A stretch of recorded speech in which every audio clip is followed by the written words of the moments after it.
Halo, selamat sore para mahasiswa semua. Bagaimana kabar kalian semua? Semoga kalian semua selalu sehat dan tetap bersemangat dalam menjalankan perkuliahan jarak jauh ini. Berjumpa lagi dengan saya, Benedikta, selaku dosen etika profesi kalian. Hari ini kita akan melanjutkan materi perkuliahan kita tentang etika, profesi, dan profesionalisme profil lulusan sebagai project supervisor.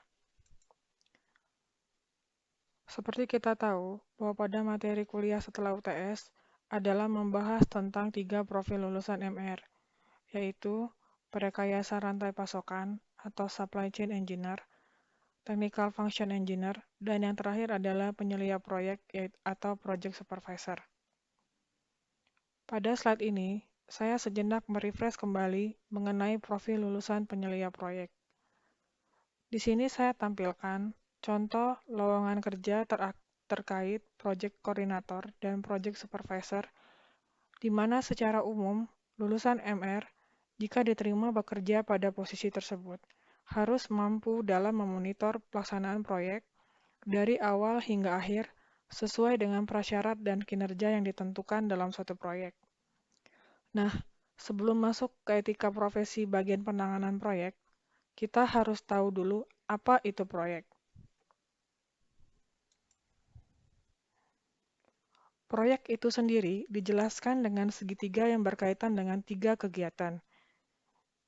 Adanya suatu aktivitas yang diberikan oleh pemberi pekerjaan, dalam hal ini owner, untuk dijalankan dan diselesaikan oleh seorang kontraktor dan timnya. Di sini ada satu peran lagi untuk melengkapi aktivitas ini adalah seorang konsultan yang menjalani pekerjaan yang diberikan owner kepada kontraktor.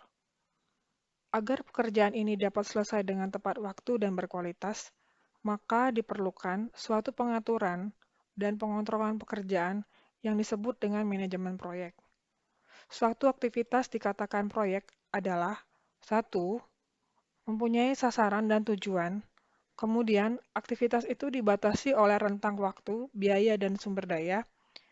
Yang ketiga adalah suatu aktivitas yang unik dan kejadiannya tidak berulang kali. Selanjutnya adalah aktivitas direncanakan, dilaksanakan, serta dikendalikan, dan diselesaikan menurut persyaratan kinerja dan spesifikasi kebutuhan pelanggan.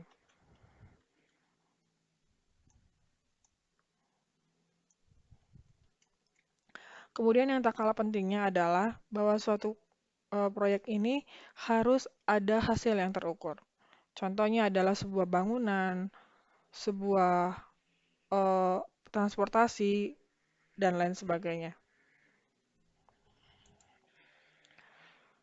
Sebenarnya bagaimana daur hidup suatu proyek atau life cycle of project? Berikut ini saya tampilkan aktivitas apa saja yang dijalankan dalam suatu proyek. Suatu proyek yang sudah diserahkan oleh owner kepada kontraktor harus menjalani beberapa fase tersebut. Fase utama adalah konsep, desain, implement, dan handover.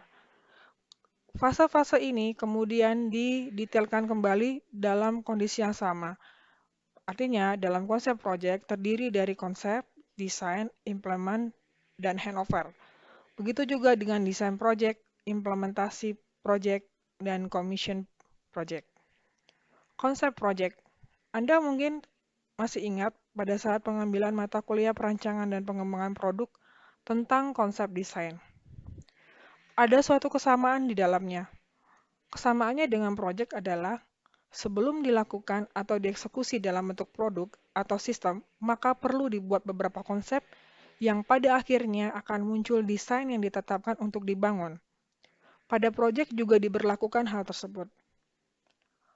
Kemudian yang menjadi concern kedua adalah desain. Desain adalah desain yang terpilih dari konsep yang sudah ditentukan dan dipakai untuk diimplementasikan. Pada stage implementasi, di sini perlu adanya kontrol agar sesuai dengan desain dan dibutuhkan oleh owner atau konsumennya. Nah, kemudian setelah masing-masing step ini ada konsep, desain, implementasi, perlu dilakukan handover ke masing-masing proses. baik dari konsep project, kemudian handover ke desain project, dari desain project, handover ke implementasi project untuk dibuatkan atau dibangunkan suatu project yang sesuai dengan keinginan dari konsumen. Contohnya, ketika proposal diajukan dalam bentuk pembangunan proyek pembuatan kapal, maka implementasinya adalah proyek dalam bentuk kapal yang di handover ke stakeholder. Namun sebelum sampai ke stakeholder, dilakukan yang namanya commissioning project.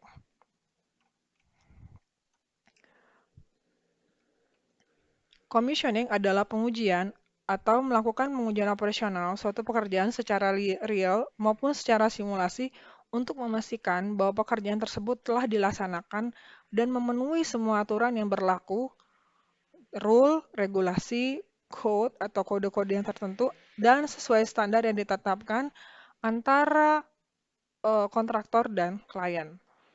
Nah, di sini lah yang namanya pengujian sebelum yang dilakukan yang namanya handover ke stakeholder.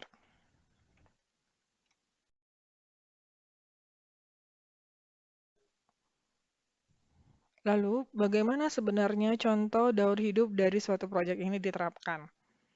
Misalnya, ada proyek pembuatan kapal yang diberikan sebuah perusahaan besar, contohnya ExxonMobil, kepada perusahaan-perusahaan di Indonesia. Contohnya, desain kapal dari perusahaan Exxon, maka perusahaan-perusahaan Indonesia mengajukan proposal proyek yang akan diseleksi oleh Exxon untuk menentukan siapa yang akan menang tender untuk membuat kapal tersebut. Secara umum, isi tender juga mencakup biaya-biaya yang dikeluarkan dan waktu yang ditempuh untuk menyelesaikan satu proyek pembuatan kapal tersebut. Lalu, setelah ada kesepakatan, desain gambar akan diberikan baik secara parsial maupun secara menyeluruh dan mendetailkan persyaratan-persyaratan apa saja yang diperlukan untuk membuat kapal. Contohnya, ada satu persyaratan-persyaratan khusus yang menjadi bottleneck dari kapal tersebut. Misal dari sisi elektrikalnya atau dari sisi kekuatan dari suatu fondasi kapal tersebut. Kemudian, termasuk di dalamnya adalah jumlah manpower yang dibutuhkan dan yang memenuhi kualifikasi. Lalu, pihak kontraktor melakukan pemesanan material sesuai dengan desain yang ditawarkan oleh stakeholder dalam hal ini owner Exxon. Nah, langkah selanjutnya adalah menetapkan desain. Kadang pada kenyataannya, desain berubah seiring dengan kondisi aktual di lapangan. Contoh, pada saat membangun kapal, ditemui bahwa pada gambar tidak ditemui satu tiang fondasi yang semestinya diperlukan untuk memperkokoh berdirinya ruang-ruang dalam kapal tersebut. Maka desain pun harus direvisi. Bahkan pada saat desain ini sudah diimplementasikan dan sedang dijalankan, sering dilakukan yang namanya revisi agar kualitas kapal itu bisa terjaga.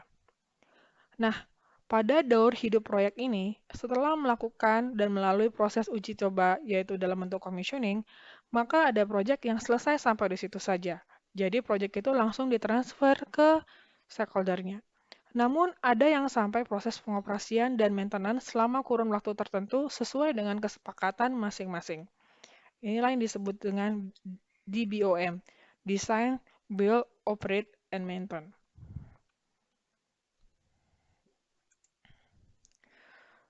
Setelah kita tahu gambaran daur hidup suatu proyek, maka selanjutnya kita akan memahami mengenai peran seorang penyelia proyek, baik itu yang berprofesi sebagai proyek koordinator, program koordinator, maupun proyek controller. Jika kita diterima dengan salah satu profesi tersebut, maka tanggung jawab umum kita adalah merencanakan, menjadwalkan, dan mengontrol segala sesuatu yang berkaitan dengan proyek tersebut. Seperti contoh sebelumnya, yaitu proyek pembuatan kapal, seorang proyek koordinator harus mampu menentukan seberapa banyak resources yang dibutuhkan, membuat jadwal detail setiap proses, memonitor pekerjaan yang sedang berjalan, membandingkan desain, proposal dengan kenyataan yang di lapangan, mengontrol setiap aktivitas pekerjaan agar sesuai dengan kesepakatan yang sudah ditetapkan dari owner. Pastinya terpikir oleh Anda, berat juga ya pekerjaan yang dilakukan oleh proyek koordinator. program koordinator, maupun project controller. Betul, orang yang berprofesi ini bisa dikatakan sebagai orang penting dalam suatu proyek. Apalagi jabatannya adalah project manager.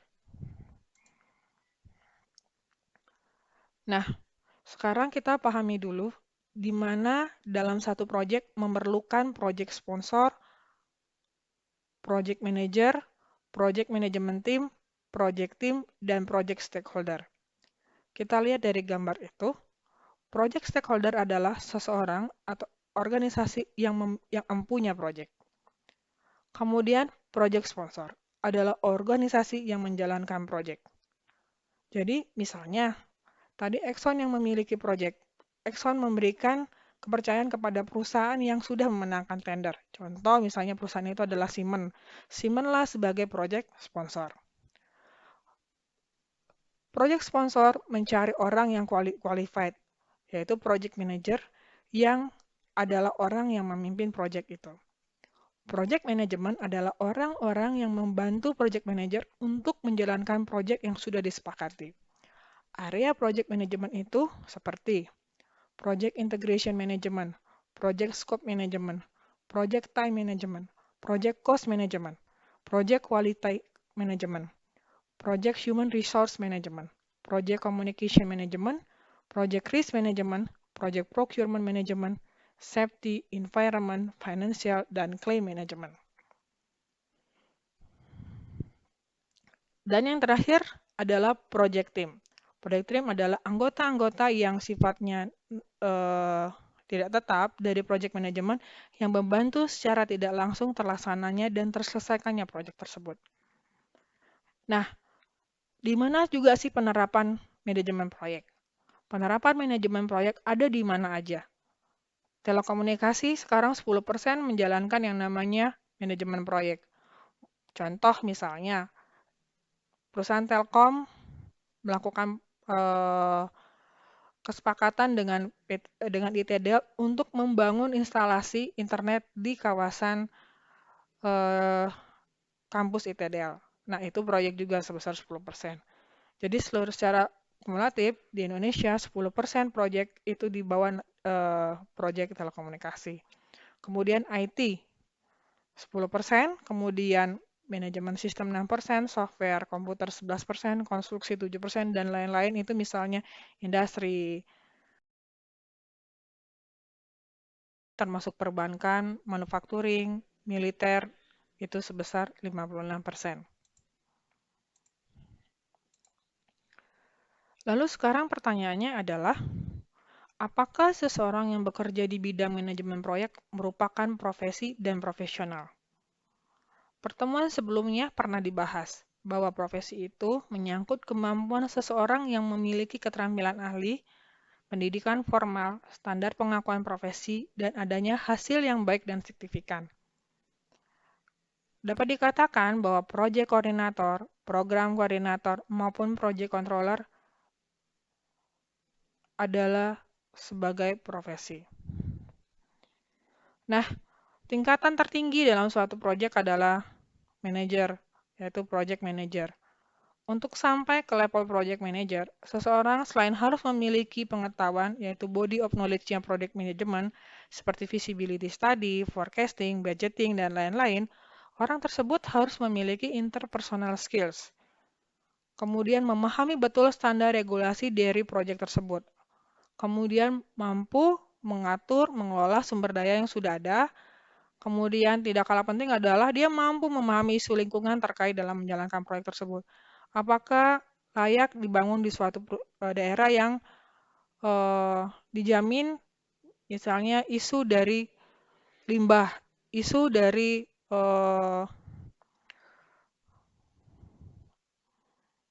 menjamin ada tidaknya isu-isu lain terkait dengan lingkungan, misalnya isu dampak limbah yang diakibatkan dari pembangunan suatu proyek kapal, misalnya bahan-bahan kimia yang dihasilkan. Itu apakah ada efeknya bagi lingkungan ketika menjalankan proyek tersebut. Saya kasih contoh bagaimana proyek konstruksi itu dijalankan. Coba lihat dan amati fase berikut ini dalam menjalankan proyek konstruksi salah satu pembangunan gedung pemerintah. Nah, di sini ada fase-fasenya dan terlihat jelas di sini. Dalam pembangunan tersebut terdapat beberapa undang-undang yang mengatur terkait pembangunan. Bisa kita lihat di sini Undang-Undang Nomor 67 Tahun 2005, Undang-Undang Tahun 18 Tahun 99, Undang-Undang Nomor 80 Tahun 2003, dan Undang-Undang 65 Tahun 2006. Nah, contohnya adalah Undang-Undang Nomor 67 Tahun 2005 itu tentang kerjasama pemerintah dengan badan usaha dalam penyediaan infrastruktur. Menyangkut studi kelayakan, rencana bentuk kerjasamanya seperti apa, rencana proyek pembiayaannya itu seberapa besar, penawaran kerjanya itu seperti apa, kemudian bagaimana proses penilaiannya dan jadwal apa saja yang diperlukan ketika penyediaan infrastruktur. Contoh kedua adalah Undang-Undang Nomor 18 Tahun 1999 tentang jasa konstruksi, di mana secara umum menjelaskan mengenai persyaratan umum, keterampilan yang dibutuhkan, kemudian tanggung jawab profesional, kemudian bagaimana pengikatan pekerjaan konstruksi sehingga peran masyarakat dalam bentuk apa untuk menyukseskan pembangunan pada bidang konstruksi. Di sini kita dapat di sini kita dapat melihat bahwa kita bisa menambah pemahaman kita bahwa pekerjaan manajemen proyek diatur dan dilindungi secara hukum. Nah, kembali lagi pertanyaannya adalah, apakah ada kode etik yang harus ditaati oleh orang yang bekerja di bagian manajemen proyek? Di Indonesia, ada satu asosiasi yang dibangun untuk memberikan pemahaman terhadap manajemen proyek itu sendiri. Asosiasi itu adalah Ikatan Ahli Manajemen Proyek Indonesia, di mana asosiasi ini adalah kumpulan dari orang-orang yang memiliki profesi yang berupaya melakukan pekerjaan secara optimal dengan menggunakan sumber-sumber daya yang ada, kemudian melakukan pekerjaan-pekerjaannya sesuai dengan body of knowledge dari manajemen proyek. Nah, untuk menjamin yang namanya pelaksanaan tugas dari manajemen proyek ini, maka Ikatan Ahli Manajemen Proyek Indonesia itu menyusun kode etik dan tata laku yang harus dan wajib dipenuhi oleh serta dilaksanakan oleh setiap anggota Ikatan Ahli Manajemen Proyek Indonesia. Jadi kemarin kita sudah bahas tentang Insinyur Indonesia.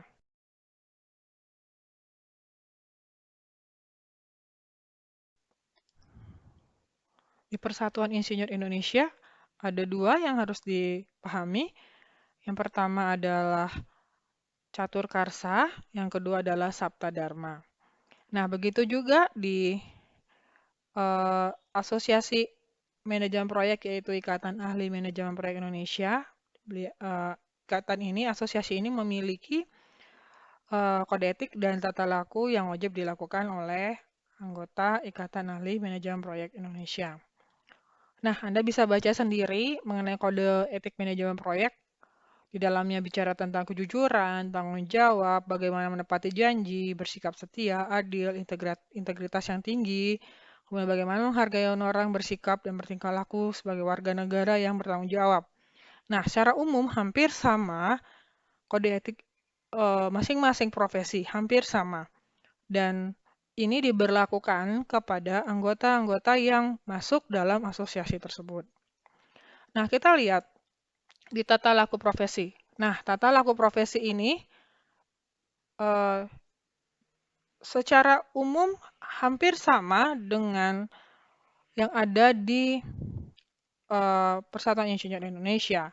Misalnya tentang bagaimana seorang anggota itu tidak boleh membocorkan data. Namun, ada yang lebih spesifik, misalnya membocorkan data yang mana, kemudian menerima pekerjaan yang seperti apa. Nah, mengenai hal itu adalah mengenai hal itu mengacu pada body of knowledge-nya project management. Jadi mungkin Anda bisa baca dan cari sendiri apa sih sebenarnya body of knowledge-nya project management. Nah, itu tadi saya bilang ada budgeting, ada forecasting, bagaimana mengelola sumber daya, bagaimana melakukan feasibility study, itu dilakukan oleh yang namanya seorang yang bekerja dalam profesi berkaitan dengan manajemen proyek. Nah, untuk bisa mengaktualisasi, untuk bisa mengimplementasi pemahaman-pemahaman tadi, saya tugaskan untuk melakukan tugas kelompok terkait dengan implementasi dari profil lulusan penyelia proyek atau sampai dengan manajer proyek. Nah, tugas kelompok ini diberikan kepada kelompok-kelompok yang sudah ditetapkan sebelumnya pada saat kelompok tugas infografis. Jadi Anda bisa lihat nama-nama Anda termasuk di kelompok mana, dan kemudian di sini ada topiknya. Misalnya topik pembangunan Rumah Sakit Sumber Waras Jakarta, pembangunan MRT Jakarta, pembangunan kaldera Sibisa, pembangunan Bandara Internasional Silangit, dan pembangunan Tol Medan Tebing Tinggi. Jadi masing-masing topik ini ada dua kelompok yang sama. Nah, itu. Tugas Anda adalah mengevaluasi proses pengerjaan proyek sampai selesainya. Bagaimana cara mendapatkan informasi ini? Mungkin bisa mencari dari Google, dari koran-koran elektronik dan sebagainya untuk mencari tahu mulai dari awal proses proyek ini sampai selesainya, atau misalnya sampai sekarang masih berjalan. Yang kedua adalah bagaimana evaluasi dampak positif atau negatif selama pengerjaan proyek tersebut. Dampaknya bagi aspek lingkungan, ekonomi, kesejahteraan dari masyarakat, dan lain sebagainya, karyawan, dan lain-lain. Yang ketiga adalah bagaimana evaluasi pekerjaan manajemen proyek yang memimpin pengerjaan proyek itu. Jadi tadi kan ada pekerjaan manajer proyek itu apa sih sebenarnya? Nah, itu kalian evaluasi. Yang keempat, analisa apakah ada kode etik yang dilanggar selama proses pengerjaan proyek dari sisi seorang pekerja yang bekerja di bagian manajemen proyek. Kemudian yang kelima adalah analisis tantangan yang dihadapi manajemen proyek selama pengerjaan. Yang terakhir adalah apakah ada risiko kegagalan proyek dan apa yang menjadi faktor penyebab dari kegagalan tersebut. Tugas ini dikumpul minggu depan dan jika ada pertanyaan bisa Anda tanyakan kepada saya secara langsung. Mungkin itu saja dari saya. Terima kasih. Selamat sore. Tetap selalu sehat. Tetap selalu berkarya.